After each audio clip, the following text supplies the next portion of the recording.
Hello everyone, today we're gonna see how to set up toilet seat. Firstly, get a tape measure and measure from the center of the two mounting holes to the front edge of the toilet bowl. Match your measurement to the correct seat type.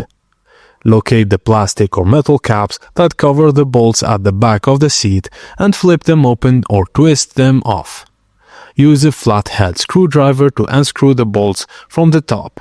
If the bolt spins, hold the nut underneath the toilet bowl with your hand or pillars.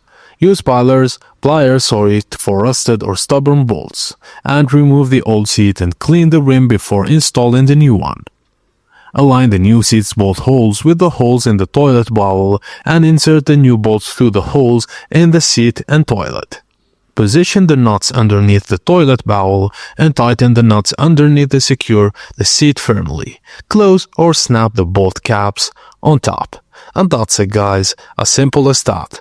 Thank you for watching, and please don't forget to like and subscribe for more.